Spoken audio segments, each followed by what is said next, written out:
और कई चीजें की व्यवस्था नहीं। मुझे भी इस बात का भय था कि सरकार ऐसा ना हो कि फ्लाइट कैंसिल करा दे, इसलिए मैं एक रात पहले पहुंचा।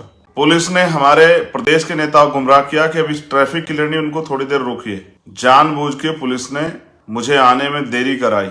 हमें जातिगत गालियां दी जाती हैं, हमारे अधिकार छीनने की बात होती है, वो खत्म कर दें इसके लिए आंदोलन होते हैं। और वही लोग जब हम अपने हक की लड़ाई लड़ने जाते हैं जिसकी संविधान हमें इजाजत देता, तो हमारा जो काम वो उनके यहाँ थोड़ा बहुत हमारे लोग जुड़े हुए थे, वो उस काम को बंद कर देते हैं। मुझे जानकारी मिली कि जाते हुए एक एम्बुलेंस को बचाते हुए उनकी गाड़ी खाई में जा पड़ी और 3 और 4 साथी और घायल। एक की हालत काफी नाजुक है और 3 साथी की हालत थोड़ी ठीक है।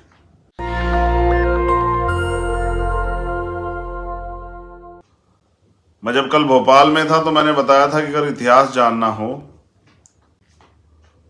कि देश की आज़ादी में हमारा क्या योगदान है, तो जिन लोगों को इसमें दिलचस्पी हो जान सकते हैं, उनको पढ़ना चाहिए। गोरखपुर के पास जो विद्रोह हुआ, उदैया चमार, रमापति चमार, तिलकाराम मांझी, माउदा देव पासी, ऐसे नायकों को पढ़ना चाहिए। कोतवाल धन सिंह गुर्जर, विजय कुमार पथिक, ऐसे नायकों को पढ़ना चाहिए। फिर अगर हमारा शौर्य जानना हो, तो बहुजन समाज का जो शौर्य हो जानना हो, तो चमार रेजिमेंट भी आप पढ़ सकते हैं। एक ऐसा सुनहरा इतिहास कि हमने इस देश से प्यार किया और खुद को मिटने दिया, अपने वजूद को खत्म होने दिया।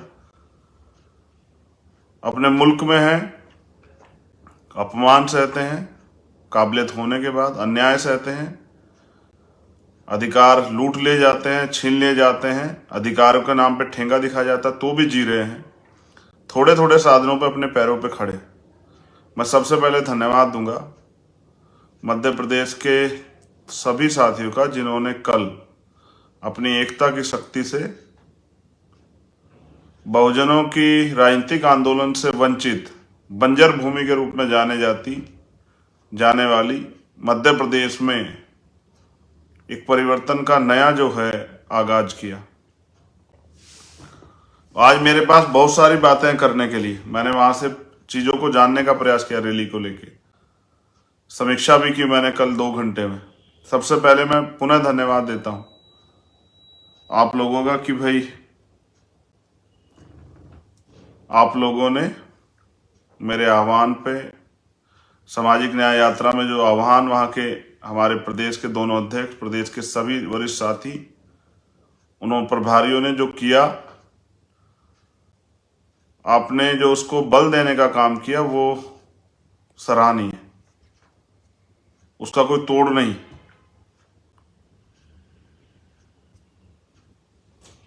आप एक दिन पहले आए, भूखे प्यासे रहे,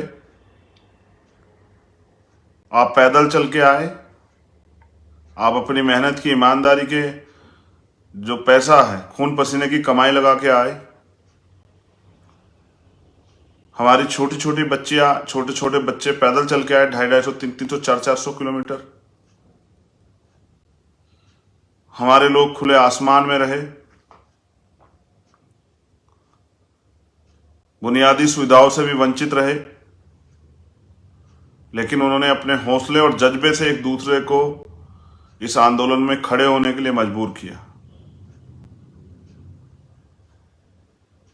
मैं शब्दों से आपकी ताकत को, आपके प्यार को, आपके समर्पण को बयां नहीं कर सकता। मैं यही कह सकता हूं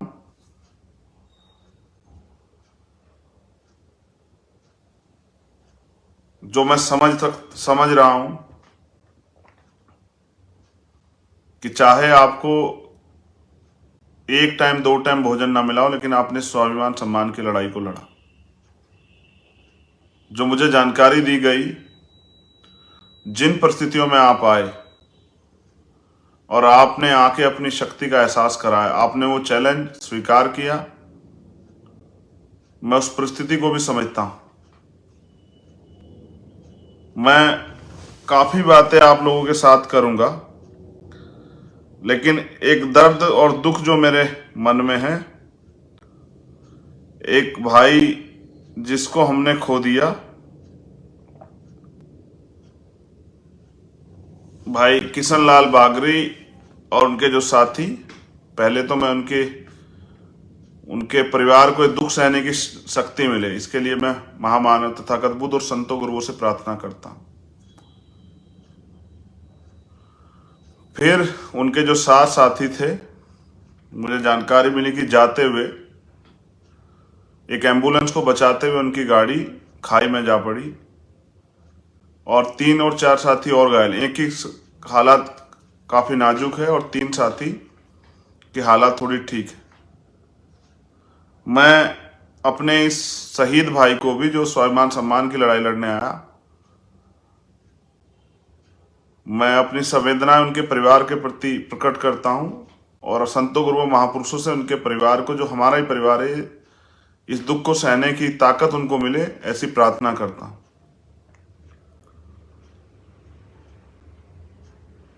हम उनको इसलिए याद कर रहे हैं क्योंकि हम जब सड़क पर जाते हैं तो एक्सीडेंट का शिकार हो सकते हैं, लेकिन क्योंकि वो एक जिस उद्देश्य के लिए आए थे उसको नकारा नहीं जा सकता। मैंने बात की उनके परिवार से, उनका एक बेटा है, उससे मैंने बात की, वो 12वीं पास है। उनकी एक बेटी है जिसकी शादी हो गई है, छोटा सा घर है, घर भी बहुत पक्का सा मुझे नहीं लगा देखने में। आज स्थिति ऐसी नहीं थी कि मैं जानने का प्रयास करता। मैंने उनके बेटे से बात की, वो उनके बेटे भी समाज के प्रति दर्द रखते हैं और वो तो स्वयं दर्द रखते थे। तब मैंने उनके बेटे से पूछा कि वो क्या करते थे, तो पता लगा कि वो मजदूरी करते थे। उनके बेटे खुद भी मजदूरी करते हैं, पैसे के अभाव में उनको 12वीं के बाद पढ़ाई छोड़नी पड़ी। तो कोई कहे कि गरीब आदमी नहीं आता है, गरीब आदमी मिशन नहीं चला रहा है, गरीब आदमी सेवा भाव नहीं रख रहा, गरीब आदमी अपने महापुरुषों के और अपने हक अधिकार को बचाने के लिए नहीं निकल रहा है, तो ये झूठ है।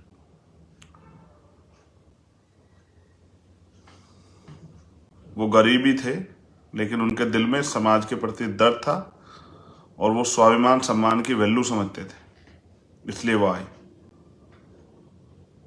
मैं उस परिवार को और जो साथी घायल हैं, उन घायल साथियों के परिवारों के लिए भी मंगल कामनाएं करता हूं कि वो जल्दी स्वस्थ हो जाएं, वो साथी भी, और उनके परिवार को दुख सहने की शक्ति प्रदान करें कुदरत। लेकिन मुझे इस बात का दुख है कि एक बहुजन योद्धा, हमारा भाई, हमारे बीच नहीं रहा। मैंने कल आपकी संख्या भी देखी। मैंने आपसे कहा था मुरैना में कि सरकार साजिश करेगी, सरकार षड्यंत्र करेगी, आपको आना है। आप पैदल आए, जिस साधनों से आए मैंने देखा। और जब मीडिया आपको ये लिखने लगे, जो मीडिया कभी आपकी बात नहीं करता, कि 2 से 2.5 लाख लोग आए थे, तो समझिए कि वहां संख्या कितनी थी। मैंने देखा कि जितने लोग बाहर थे, अंदर थे, उससे ज्यादा लोग बाहर थे। बहुत सारे लोग तो पुलिस ने साजिश करके वहां आने ही नहीं दिए। बड़े पैमाने पे पुलिस एकत्रित की गई थी। मेरे पास सूचना है, लगभग 10,000 पुलिसकर्मी बुलाए गए थे। और मैंने वहां के स्टेट के लीडर से बात की, क्योंकि मैंने कई खामियां देखी। आर्थिक कमजोरी के कारण हमारे साथी अच्छे साउंड सिस्टम नहीं लगा पाए और कई चीजें की व्यवस्था नहीं। मुझे भी इस बात का भय था कि सरकार ऐसा ना हो कि फ्लाइट कैंसिल करा दे, इसलिए मैं एक रात पहले पहुंचा। पुलिस ने हमारे प्रदेश के नेताओं को गुमराह किया कि अभी ट्रैफिक क्लियर नहीं, उनको थोड़ी देर रोकिए। जानबूझ के पुलिस ने मुझे आने में देरी कराई और मैंने पहली अपनी एक ऐसी जो है रैली देखी जहां नाम मात्र को पुलिस नहीं थी।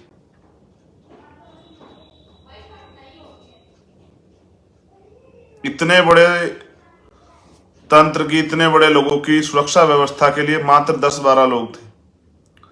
जो फोर्स बुलाया गया था उनको एक ही काम दिया गया कि वो पूरे भोपाल के लिए स्पेशल बता रहा हूं कि भोपाल में वो सब लोगों को इधर उधर डाइवर्ट करें, ये कह के कि ये रास्ता नहीं। हम पे भी लोग हैं, हम भी जानते हैं चीजों को, कि जो लोग वहां आ रहे थे उनको डाइवर्ट करके दूसरे रास्ते भेजा। और ये कहा गया ऊपर से आदेश के तौर पे कि जब कोई ज्यादा जिद करे, लड़ने की स्थिति आ जाए, तभी जाने देना, वरना कोशिश करना कि उनको गुमराह करे। और ये उनको ये भी कहा जाए कि हम आप ही के लोग हैं, ये कह के उनको दूसरे रास्ते भेजा जाए, जिससे कि वो डिस्टर्ब रहे और रैली स्थल ना पहुंच पाए। इंटरनेट बंद किया गया।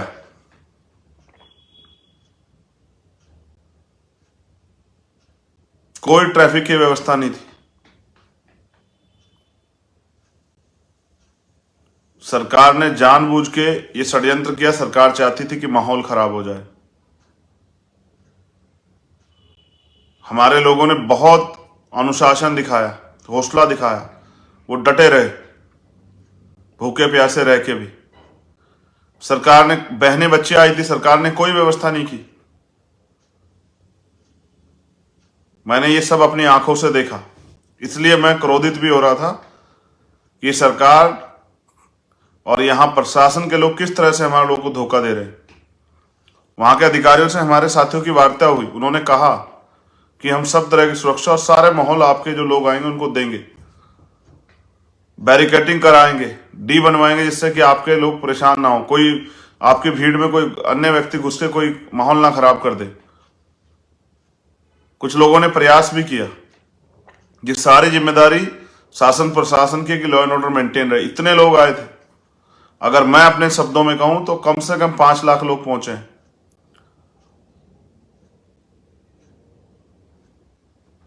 ये एक ऐतिहासिक आंदोलन था। मेरे याद है कि ऐसा एक ऐतिहासिक आंदोलन हमने दिल्ली में किया था जब सतगुरु रविदास जी महाराज का गुरुघर टूटा तब। और जब मैं कल वहां गया तो वो ही एक माहौल था। मैंने वहां की लीडरशिप से बात की। पुलिस प्रशासन ने कहा था कि वो सुरक्षा व्यवस्था करेंगे कि किसी कार्यकर्ता को कोई नुकसान ना पहुंचा दे, नहीं की गई। उससे पहले देवास में हमारी गाड़ियों पे हमला हुआ, हमारी 4 से 6 गाड़ियां तोड़ दी गई। पुलिस नदारद थी। पुलिस किसी तरह से आयोजन को विफल करने में लगी थी, षड्यंत्र कर रही थी। जानबूझ के सरकार चाहती थी माहौल खराब हो और भीम आर्मी के लोग, आजाद समाज पार्टी के लोग बदनाम। और कल वो भविष्य में इतना बड़ा जमावड़ा, इतना बड़ा समुदाय इसमें ना आए, उनको परमिशन कैंसिल करने में और आरोप लगाने में आसानी हो, इसलिए उन्होंने जानबूझ के किया। जो बैरिकेडिंग लगा रखे थे उनको वहां से उठा लिया, जिससे कि हम अपने आप भी सुविधा व्यवस्था ना बनाए। जबकि एक दिन पहले कहा कि वहां बहुत सारे बैरिकेडिंग है, हम आपकी मदद करके व्यवस्था करा के देंगे। क्योंकि हमारे साथी आर्थिक रूप से कमजोर है, तो बहुत सारी जिम्मेदारियां वो इस बेस में अदा नहीं कर पाए कि बहुत बड़े टेंट लगा दें, बहुत बड़ी स्टेज लगा दें या बहुत ज्यादा कुर्सियों की व्यवस्था करते हैं, ऐसा नहीं कर पाए। तो कुछ जिम्मेदारियां जो सरकार की थी, जो प्रशासन की थी, जो क्योंकि टैक्स हम भी पे करते हैं, हमारे मध्य प्रदेश में जो लोग हैं वो भी पे करते हैं, और मध्य प्रदेश के अंतिम व्यक्ति की रिस्पॉन्सिबिलिटी भी सरकार की है और एडमिनिस्ट्रेशन की है, लेकिन वो नहीं निभाया गया। जो मेरे पास सूची है,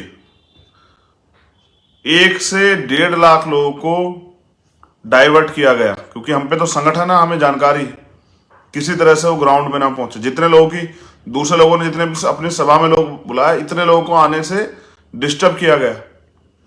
और फिर बीच में यह अफवाह उड़ाई कि चंद्रशेखर तो आगे चले गए, जिससे कि लोग ना आए, लोग वापस लौट जाएं।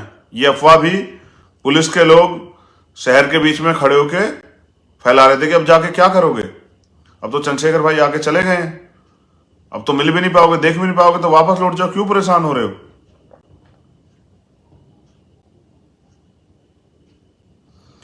विदिशा जिले के जो हमारे जिलाध्यक्ष हैं, उनको 200 लोगों के साथ 12 फरवरी के आसपास ही सलामतपुर थाने में रखा गया जिससे कि वो अपने लोगों को नहीं पहुंचा पाए।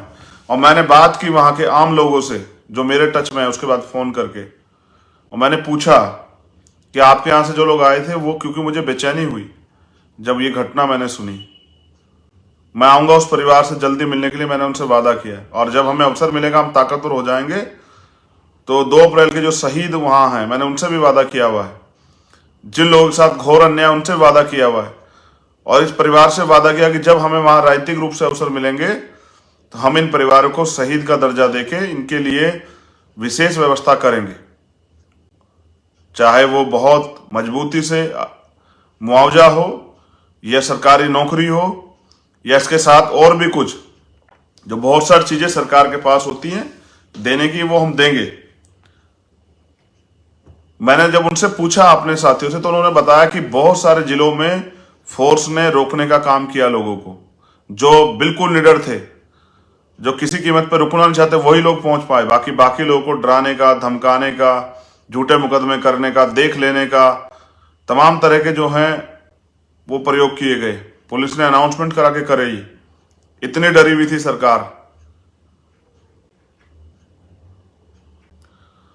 उज्जैन जिले में वापस जाते हुए एक तो ये घटना हुई, और 4 गांव में नालायक लोगों ने हमारे लोगों के साथ बदतमीजी की, मारपीट की। मैं अपने साथियों से कहूंगा कि उनका मुकदमा दर्ज कराएं और उन नालायकों को गिरफ्तार कराएं। प्लस एक विशेष जाति के लोगों ने हमारे लोगों को काम देने से काम देना बंद कर दिया। उन्होंने कहा कि हम इनको काम नहीं देंगे। सब लोग अपनी रैलियां करते हैं, हमारे अधिकारों के खिलाफ नारे लगते हैं, सभाएं होती हैं, हमें जातिगत गालियां दी जाती हैं, हमारे अधिकार छीनने की बात होती है, वो खत्म कर दें इसके लिए आंदोलन होते हैं। और वही लोग जब हम अपने हक की लड़ाई लड़ने जाते हैं, जिसकी संविधान हमें इजाजत देता, तो हमारे जो काम वो दे, उनके हाथ थोड़ा बहुत हमारे लोग जुड़े हुए थे, वो उस काम को बंद कर देते हैं। ये इतने तरह के षड्यंत्र किए गए वहां पर, फिर भी आप लोगों ने साबित किया कि संघर्षों के साए में घनघोर जवानी पलती है, इतिहास उधर झुक जाता है जिस ओर जवानी चलती है। जो बड़े बड़े ताकतवर लोग, राजनीतिक लोग, जिनके पास बहुत साधन है, वो जो नहीं कर पाते, आपने करके दिखाया। मैं शब्दों से आपके इस प्यार, इस विश्वास को बयां नहीं कर सकता हूं। जितने लोग आप आए थे, मैं आपसे कुछ कहना भी चाहता हूं। आप आए और अपनी ताकत का एहसास करा के चले गए। आपने बहुत सारी मांगे भी मेरे जरिए वहां रखवाई कि हमारी 31 सूत्रें मांगे। सबसे ज्यादा मैं अपने समाज का आभार प्रकट करता हूं कि उन्होंने, जो दलित समाज है, कल उन्होंने हक अदा किया। मुझे गर्व है उनके ऊपर। मैंने वादा किया था कि जब तक भीम आर्मी है, शान से जियो। उनकी तरफ उठने वाली हर आंख को जवाब देने के लिए भीम आर्मी और चंद्रशेखर आजाद और हमारे साथी हैं, और मेरे खून का एक एक कतरा उनके लिए निछावर। लेकिन मैं आपसे कुछ कहना चाहता हूं मध्य प्रदेश के मेरे साथियों। एक तो मध्य प्रदेश से देश के सभी साथियों को, प्रदेशों को सीख लेनी चाहिए किस तरह से हमारे कार्यकर्ता 40-40 दिन हमारे नेता अपने घर नहीं गए। उन्होंने मेहनत की, गांव गांव जाके पसीना बहा, तमाम तरह के अभाव सुविधा विहीन माहौल में उन्होंने अपने आप को संघर्ष के लिए तैयार रखा। सरकार के षड्यंत्र और आर्थिक कमजोरी का, साधनों का भी सामना किया। बिना साधनों के उन्होंने साबित किया कि जब कोई ठान लेता है तो करके दिखाता है। जब कोई संकल्प लेता है तो उसे कोई नहीं रोक पाता, जब कोई तय कर लेता है। ऐसी बहुत सारी साजिशें जिनको उन्होंने नाकामयाब किया। मैं उनके संघर्ष को सलाम करता हूं, नीला सलाम। मगर मैं उनसे कुछ और अपेक्षा भी रखता हूं, और आपसे भी रखता हूं। मैंने आपसे कल कहा कि एक स्वस्थ बच्चा पैदा होने में 9 महीने लगते हैं, और मां को एक दर्द से गुजरना पड़ता है। इससे कम समय बचा है मध्य प्रदेश में। अभी वो भूमि आपके लिए बंजर है। हमारे पास राजनीतिक प्रतिनिधित्व है, जो दूसरे दलों के जरिए हमारे लोग MP MLA बने बैठे, लेकिन उनकी इतनी हैसियत नहीं कि वो आपके हितों के लिए बोल जाएं। वो मुझ पे आरोप लगा सकते हैं, हमारे आंदोलन पे आरोप लगा सकते हैं, बस वो इसलिए पाले गए हैं कि वो आरोप लगाएं, लेकिन उनकी इतनी हिम्मत नहीं कि वो अपने नेताओं से सवाल करें कि जब वहां बीजेपी ने हमारे लोगों के साथ अन्याय किया और हमारे लोगों ने उस अन्याय को सहा, तो वो नेता कहां थे? तब उन्होंने आपके आंसू क्यों नहीं पूछे? जब इतना जुल्म ज्यादती हुई, जब बेरोजगारी कारण हम लोग मर रहे हैं, अच्छा शिक्षा ना मिलने कारण हम लोग मर रहे हैं, हमारा स्कॉलरशिप खत्म किया जा रहा है, एजुकेशन का बजट खत्म किया जा रहा है, हमें नए अवसर नहीं दिए जा रहे हैं, हम भूख के कारण परेशान हैं, जमीन के कारण परेशान हैं, हम काश एट्रोसिटी रहें, तब वो नेता कहाँ है? आप सवाल पूछिए अपने नेताओं से। जब बीजेपी की सरकार हमारे लोगों ने बदल के कांग्रेस सरकार बनाई, हम उनसे भी उम्मीद करते हैं कि वो हमारे 2 अप्रैल के मुकदमे वापस लेंगे, लेकिन वो तो अपनी सरकार ही नहीं बचा पाए। जो बनी बनी सरकार जिनकी चली गई स्वार्थ में, उनसे क्या उम्मीद करेंगे आप? उनके चमचे एक दूसरे पे आरोप लगा रहे होंगे कि ये उनकी टीम है, उनकी टीम है, ये आपकी टीम, और वो सिर्फ वहां अपनी तनख्वाह लेने के लिए बैठे हैं MP MLA बनने के बाद, या जो अपनी रीढ़ की हड्डी को तोड़ के पैर छूने वाले नेता, अपने पैर छूने, वो जिन नेताओं के पैर छूते हैं उनसे जो है उनको साधन मिलते हैं, इसलिए बैठे हैं। लेकिन आजादी के इतने दिन हो गए, क्या कभी आपकी जिंदगी बदली? आप हर बार चुनाव में उम्मीद पैदा करते हो कि इस बार आपकी गरीबी दूर होगी, इस बार आपके बेटे को नौकरी मिलेगी, इस बार आपको जमीन मिलेगी, इस बार आपकी जो अस्थायी नौकरियां व नौकरियां अस्थायी हो जाएंगी, इस बार आपके साथ आपको अन्याय नहीं सहना पड़ेगा, आपकी जमीन को छीनेगा नहीं, मूछ रखने पे, घोड़ी पे बैठने पे, अच्छे कपड़े पहनने पे कोई आपको अपमानित नहीं किया। क्या किसी ने आपके दुख दर्द को समझा? जो वहां दोनों सरकारें में, उन दोनों से क्या उन दोनों सरकारों ने आपका दर्द समझा? क्या आपके आंसू पूछने कोई आया? नेमावर में जो हुआ, ये नेता आए क्या? जब मेरे आदिवासी परिवार के साथ ये हुआ, जब पिछड़े वर्ग का नगर निकाय, नगर पालिका चुनाव में आरक्षण छीन गया, तब ये नेता आए क्या? ये नेता नहीं आएंगे, क्योंकि नेता सिर्फ समाज से लेता है। आपको अपनी लड़ाई मेरे साथ अपना पसीना बहा के लड़नी पड़ेगी। इन नालायक लोगों का भरोसा आपको छोड़ना पड़ेगा। जब वो आए और कुछ भी कहें, आप उनसे पूछो कि हमारे लिए क्या कर रहे हैं। क्या उन्होंने नए अवसर आपको दिए? जैसे हमने ये मांग की कि आरक्षण का दायरा बढ़ाओ, हमने यहां मांग की कि जातिगत जनगणना कराओ, हमने यहां मांग की कि ठेकेदारी में दलित पिछड़े आदिवासियों को आरक्षण दो, हमने यहां मांग की कि बैकलॉग भरो, नौजवानों को रोजगार दो, रोजगार नहीं दे सकते तो भत्ता दो, भत्ते के साथ जो है उनको प्राइवेट सेक्टर में भी जो है अवसर दो, उनको नौकरी नहीं दे सकते तो उनको आगे बढ़ने के लिए लोन दो, बिजनेस करने के लिए उनको सम्मान का जीवन दो, इन अत्याचारों को बंद करो। जब अन्याय होता है आप रोते हो, पूरे देश में खून के आंसू जो है आपको रोने पड़ते हैं। कोई आता है क्या नेता आपके बीच में? मैंने आपसे एक वादा किया, जो आपने मुझे मांग पत्र सौंपा है, मैं उसको घोषणा पत्र में बदलना चाहता हूं कि आप अपनी ताकत से, इतनी मजबूती से, वहां जो लोग आए थे, जितने लोग आए थे, अगर वो हर परिवार में 4 से 5 लोग हैं, अगर वो अपने परिवार को तैयार करें, सिर्फ परिवार को 1 महीने में, तो 5 लाख गुणा 5, 25 लाख लोग होते हैं। और अगर वो जिम्मेदारी उठा लें, जो जिम्मेदारी मैं आपसे चाहता हूं कि वो आगे 7 महीने बचे हैं, 7 महीने में एक परिवार को तैयार करने का काम करें, आजाद समाज पार्टी के लिए, इस आंदोलन के लिए, अपने वजूद के लिए। तो 7 महीने में 5 7 35, एक व्यक्ति 35 लोगों को तैयार कर सकता है, और 5 लाख से 35 का गुना कर लो। फिर जिन जातियों को हम लोग प्रतिनिधित्व देंगे, अति पिछड़ी जातियों को, पिछड़ी जातियों को, आदिवासी दलित समाज के लोग, माइनॉरिटी, उनका भी समाज का वोट,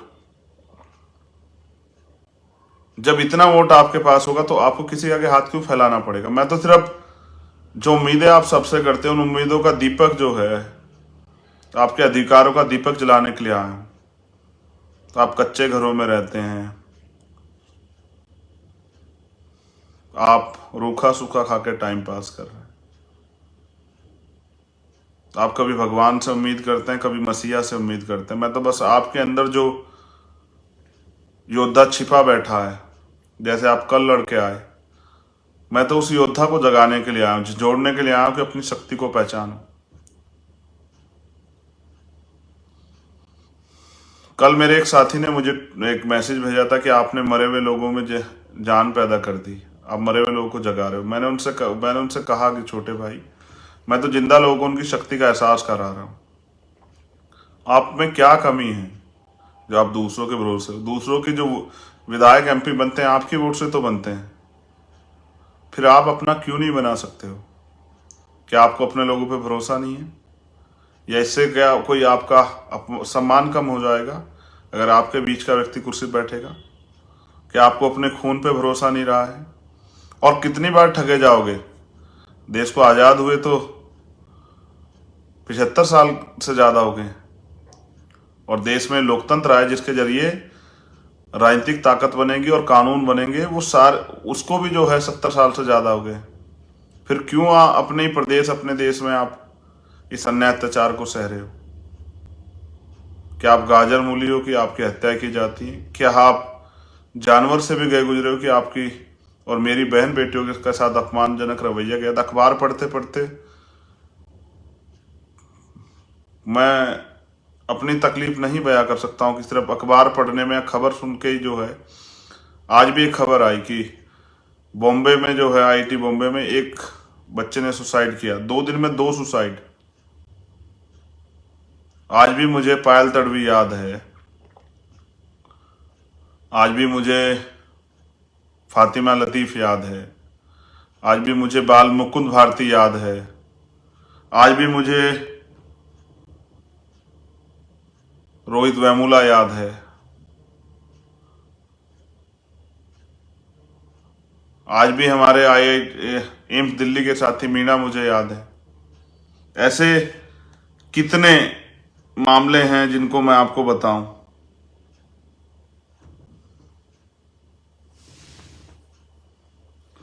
हैदराबाद के सेंथिल कुमार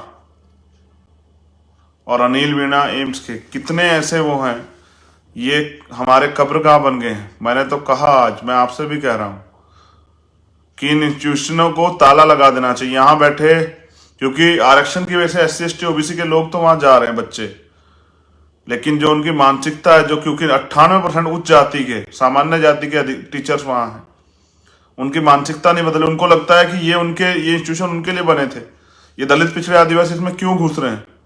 उनको अंदर से ये बात पीड़ा होती है, उनको लगता है कि ये उनके बाप के हैं। उनको नहीं पता कि हम भी इस देश के रहने वाले हैं, हम भी टैक्स पे करते हैं और इन संसाधनों पर हमारा भी बराबर का अधिकार है। इसलिए मैंने कहा कि जो आरक्षण व्यवस्था है उसको जो लोग लागू नहीं होने दे रहे हैं, वहां जो रजिस्ट्रार और तमाम जो है यूनिवर्सिटी के चांसलर वगैरह बैठे हैं, उनको सबको, अगर वो आरक्षण प्रक्रिया का पालन करके वहां हमारे टीचर्स को, बैकलॉग को पूरा नहीं कर रहे हैं, तो उन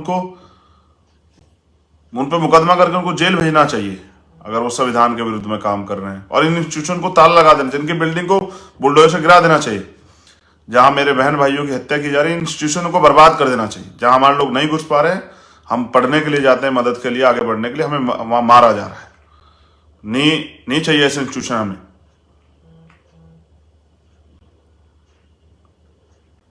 आरक्षण है, 27% है आरक्षण पिछड़े वर्ग के लोग। मिल कहां रहा है? मध्य प्रदेश में तो 14-15% मिल रहा है। मिल क्यों नहीं रहा, आपने सोचा?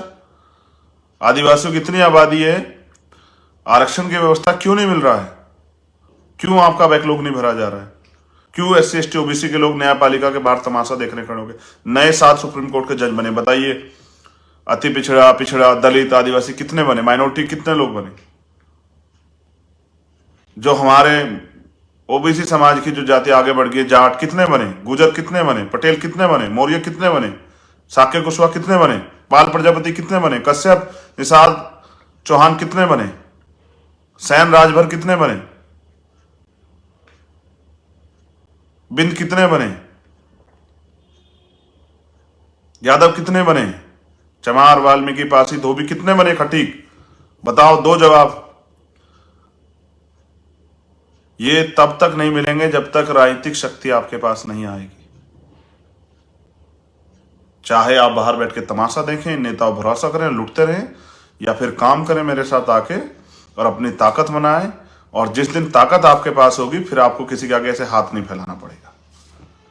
मैं तो बस आपको ये बताने के लिए हूं कि 8-9 महीने अगर हम मिलके काम करें, मैं खुद वहां बहुत काम करना चाहता हूं। मैंने आपका शौर्य देखा, आपका बल देखा, आपका कमिटमेंट देखा, आपका समर्पण देखा। मैं वहां खुद मेहनत करना चाहता हूं, अपनी एड़ियां रगड़ना चाहता हूं, अपना पसीना बहाना चाहता हूं। मेरा मन तो आपके लिए, अगर मेरे खून में कतरा कतरा लग जाए तो भी मुझे फर्क नहीं पड़ता, मगर मैं चाहता हूं कि आपकी जिंदगी बदले, हर उस गरीब की जिंदगी बदले, उसके घर में भी एक ऐसा उजाला आए कि वो स्वाभिमान, सम्मान और अधिकारों के साथ, खुशियों के साथ जी पाए। इसलिए मैं आपसे अपील करता हूं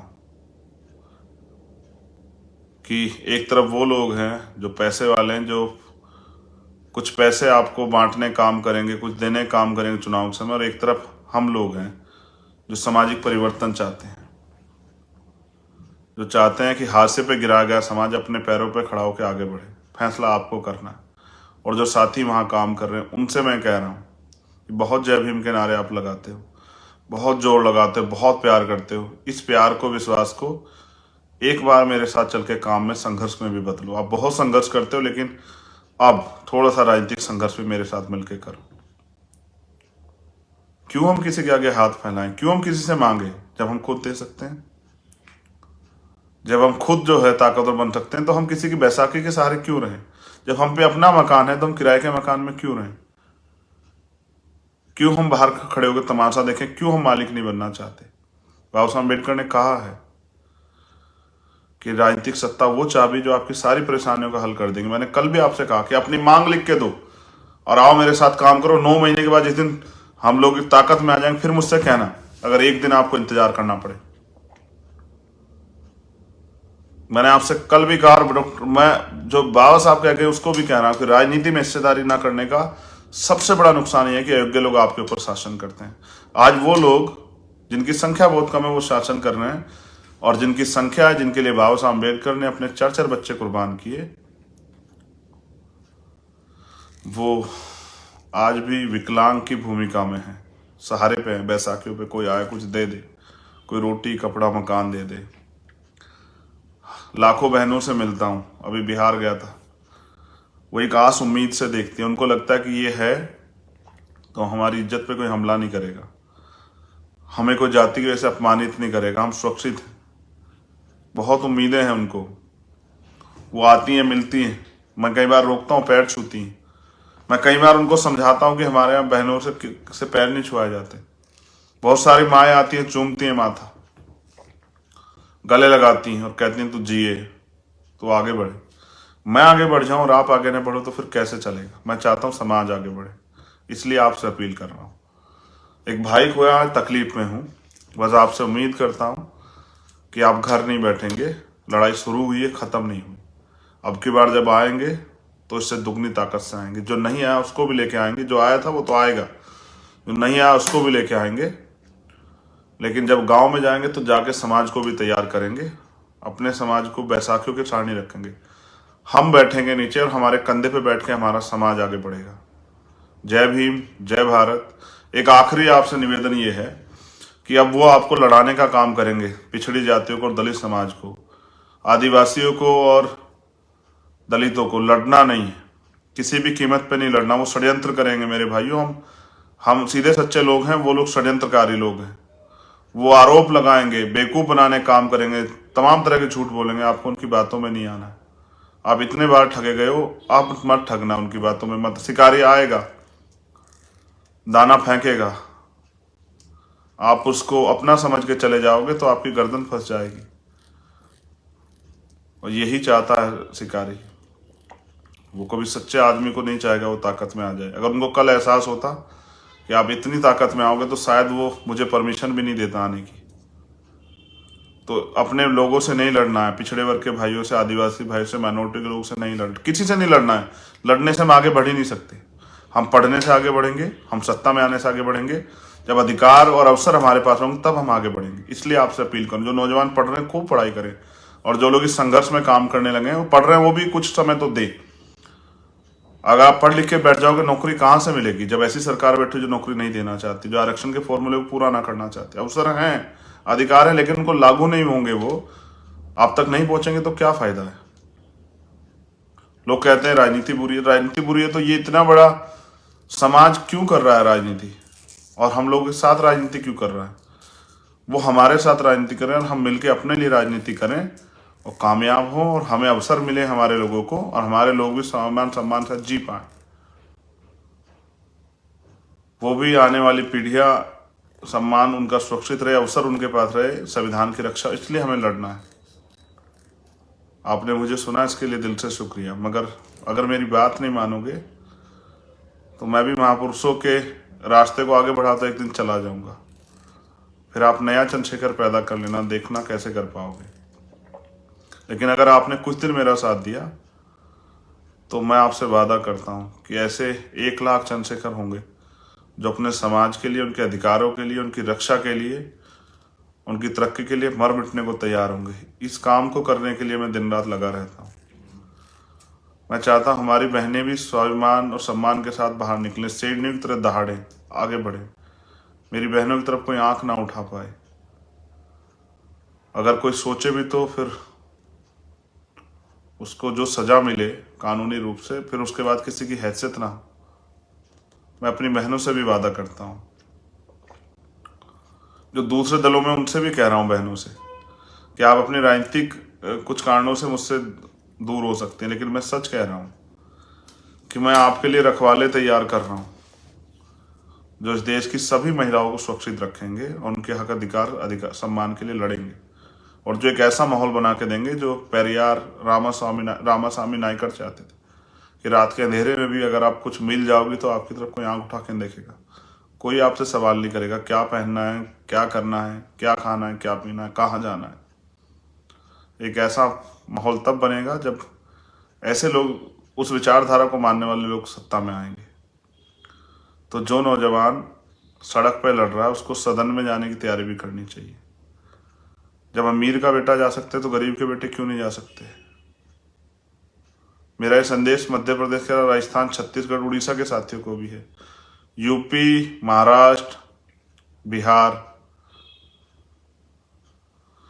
पंजाब, हरियाणा, दिल्ली, उत्तराखंड, हिमाचल के साथियों को भी है कि जब हम हैं तो हम खुद को साबित करें और रोना बंद करें, अपने अंदर क्षमता पैदा करें, पढ़ें महापुरुषों को, सिर्फ नारे ना लगाएं, महापुरुषों के रास्ते पर चले, उनको पूजे ना, उनको धोखा ना दें। जो किन्हीं कारणों से मुझसे नाराज हैं अपनी पार्टियों के कारण, मैं फिर उनसे कह रहा हूं, मैं अपनी मेहनत से आपकी नाराजगी को प्यार में और विश्वास में बदल दूंगा। कुछ समय की बात है, क्योंकि जब एक गरीब का बेटा खड़ा होता है तो अमीरों की आंखों में चुभता है। यही हो रहा है बस। बाकी आप जानते हैं, कभी मैंने प्रयास किया, मैं नया हूं, सीख रहा हूं, गलतियां मुझसे हो सकती है, लेकिन मैंने कभी आपके स्वाभिमान को कमजोर नहीं पड़ने दिया। मैं कोशिश कर रहा हूं कि बहुजन समाज में एकता हो। अब तो वो 5 साल की बच्ची समझ गई खुशी, लक्ष्मी, आप तो समझो। दुश्मन समझता है कि मेरा ताकतवर होना उनके लिए कितना खतरनाक है, आप नहीं समझ रहे हो। आपका ताकतवर होना उनके लिए कितना खतरनाक है, आप नहीं समझ रहे हो। मैं बस मध्य प्रदेश में SC ST का मुख्यमंत्री चाहता हूं। जिस दिन SC ST का मुख्यमंत्री होगा, आप मुझे बताना कि कौन आदिवासी भाइयों की जमीन छीनेगा, कौन नक्सलिया और तमाम तरह के नाम पे उनकी, हमारी बहनों की हत्याएं करेगा, कौन उनके घर उजाड़ेगा, कौन उनको अपमानित करेगा, कौन शेड्यूल कास्ट की जो बच्चियां हैं हमारी, उनकी तरफ आंख उठाएगा, कौन उनके अवसर छीनेगा, मुझे बताना। जय भीम। हो सके तो इस लड़ाई में साथ दो। बहुत जल्द मैं इस लड़ाई को उस मुकाम पे लेके जाऊं जबकि जहां के बाद आपको लगे कि हम अपने महापुरुषों के जो कुर्बानियां थी उनके लिए कुछ कर पाए, हम कुछ कर्ज उतार पाए, अपने लिए सब जीते हैं, समाज के लिए जी पाए। और जब हम जाएं तो हमारे जाने जाते वक्त गलियों की कतारें भरी हुई हों कि अच्छे लोग जा रहे हैं। जय भीम, जय भारत, जय मंडल, जय संविधान। मेरी बातों पे गौर करना और बहुजन समाज में एकता बना के भाईचारा पैदा करके, वो भाईचारा तोड़ेंगे आप जोड़ना। सदियों से अपमान से आने वाले लोग उनके षड्यंत्रों में मत आना यार। एकता बनाना और आगे बढ़ना, और फिर देखना कि जो कल तक कतार में लगे थे वो कैसे वो समाज शासक समाज बनता है।